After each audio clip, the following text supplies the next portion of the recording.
Hello, this is my lesson on Alaskan colonial history. I currently do not run a classroom, so this is a hypothetical lesson plan geared towards an Alaska Study class, so 9th, 10th graders.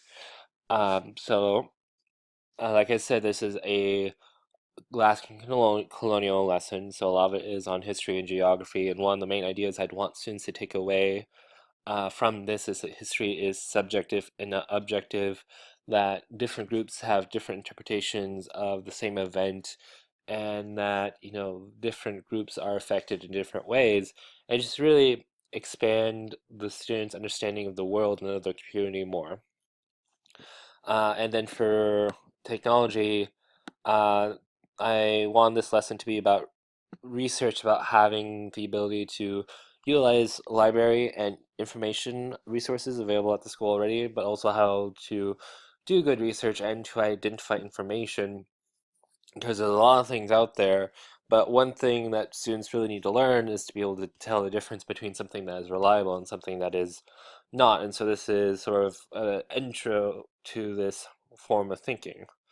Um, I could go over the acquisitions and the different points, but basically they just all tie in the same idea of one of the history aspect about, communities and different interpretations and how different people feel about the events, and again on research, information, and using library resources. I won't go too much into that because I have limited time. And of course, this is a group lesson. So a lot of this is again on collaboration and taking information and turning it from individuals' information, turning it as a group into a concise point. And again, for the evidence, it'll be based on their ability to do research and to convey that information. So I'll just skip to the lesson plan. Um, so basically, what I was thinking is how the first part. Well, first I'd have the kids discuss the differences of what it is to be Alaska Native and Native Alaskan, because a lot of families and people who live here originally moved from the outside, and so for a lot of people, their history in Alaska doesn't extend that far back. I want them to just compare it to those whose history does go that, very far back and whose family has been tied in since the beginning, and just how that difference gives each group a different perspective on events and how things are now and for the different communities. And sort of have that as sort of an introduction. And then we'll go into the standard curriculum for this topic. Like I said, I actually do not have a class yet, so I'm not familiar with what are the expected topics to go over in our Alaska Studies class. I want to make sure that those standards are met, but at the same time, I feel that to really keep student engagement, students have to be able to do a lot of their own work. I feel that going over the book and sitting in front of the classroom is going to be really boring and they're not really going to walk away with much. And so this lesson is designed for students to learn and then teach their peers and to really just be engaged and do most of the activity and just keep them activated the whole time. That way, when they walk out of the classroom, they'll have actually learned something and be able to take away an actual lesson. This lesson is designed to go over the course of the semester, so that way they can take away a big idea, not just a bunch of small weekly or bi-weekly lessons, which they might not be able to connect. I want this lesson to go over several topics that they can connect together into one big idea. Um, so I want students to first write a newspaper. I divide them up into smaller groups, and each smaller group has certain topics: population, economics, education, so on and so forth, and just give each group a different aspect. And uh, students would be expected to go out and do research specifically on that topic. And of course, before that, here we have number 6 and 7.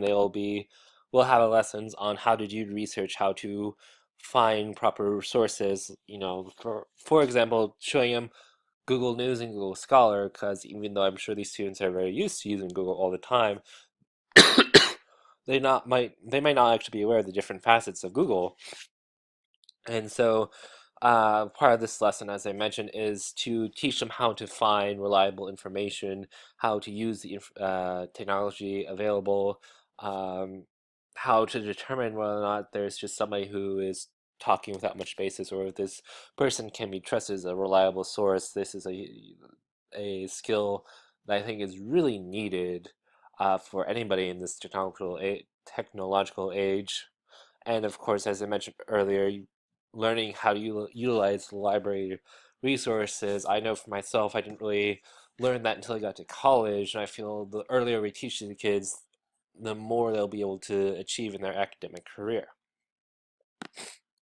So students will pick a topic and they'll do research on the topic and they'll write articles on it, such as what was education for Native Alaskans like under the Russians, or what resources contributed most to the Alaskan colonial economy. And instead of them turning into me, the teacher, right away, I want them to do peer review first. Part of the idea is that instead of them putting together essay and having the burden be placed on me, the teacher, to know what makes a good essay, grammar, and spelling, so on and so forth. I want that burden to be placed on the students. So not only am I grading on the students' written work, but I'm grading on how well they're able to review other students' work.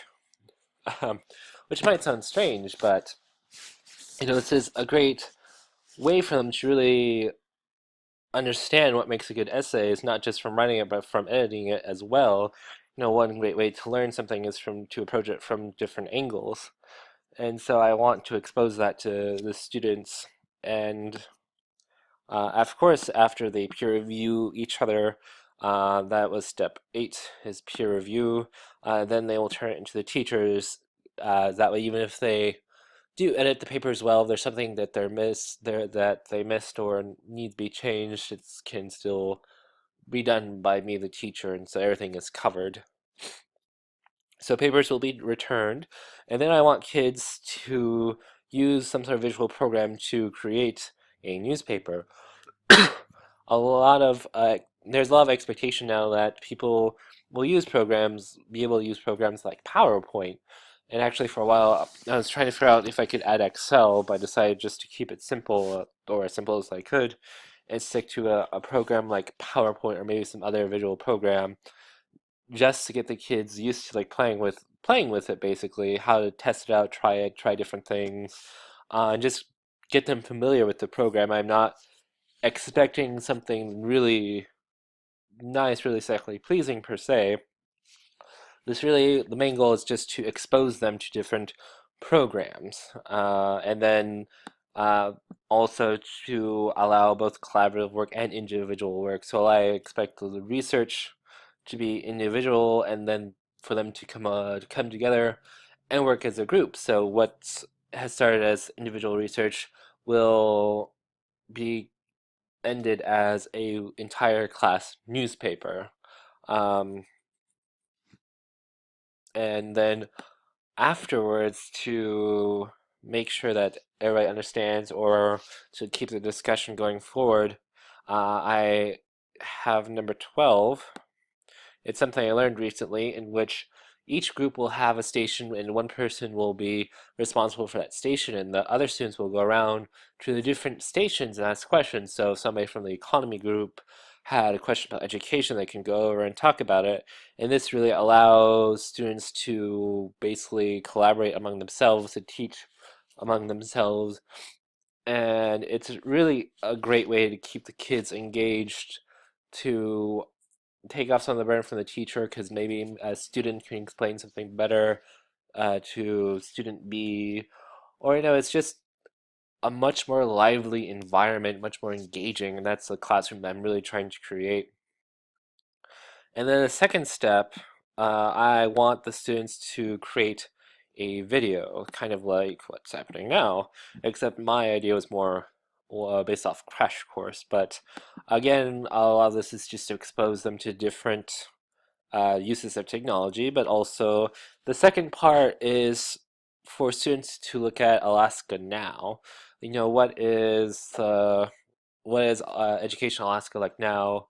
With the idea, and these are going to be the same groups. I guess I should clarify the groups that worked on education in Colonial Alaska are going to research education now, and I want them to sort of connect between where have we come from 1867 to 2015. I want that thought process to be instilled of how have things changed, how have we come, how have things improved, and how could things be better. And so basically, they'll go and do the same thing they did for the newspaper, but on modern topics. And for this one, I want them to go and research members of the community, such as, do members of the Native Alaskan community feel like their students are getting an adequate education? Are their languages being supported, and so on and so forth? And also compare people come from the outside, was their interpretation of economy in Alaska. For example, we don't have many taxes here aside from corporate taxes. Do they see that as something good? Do they see it as something bad? I want students to be exposed to different ideas, to go out, do research, and be exposed to different ideas, and then come back and take the information and bring it to one point and to share it to the rest of the class. So basically, I'm looking to repeat what we did for the newspaper, but then convey that information in a video format. So here we have them doing interviews, and here are different topics which they can go over, um, doing independent research, and then again, collaborative working together to create a video, sort of like a news report or like a crash course video, and again doing peer editing, just practice, practice, practice. So for them to see what good writing is and to be able to produce better writing once they leave. Um, so time's running out. So as summation, this lesson is allows to broaden their perspective on Alaskan cultural and history, to teach them about the different communities here in Alaska and how they see issues today, and to give them the ability to do research, to work individually and to work collaboratively, and to expose them to different programs such as video programs like we're using now, YouTube, PowerPoint, and just familiarize them with technology. And hopefully this will allow students to leave with a better understanding of Alaskan history, culture, of research methods, and they just walk out feeling that they've learned something, because that's not always the case. Thank you for your time. Sorry that uh, I spoke with a cold. You might have not have understood me very well. If need be, we can go back and edit the video. Thank you. Have a nice night.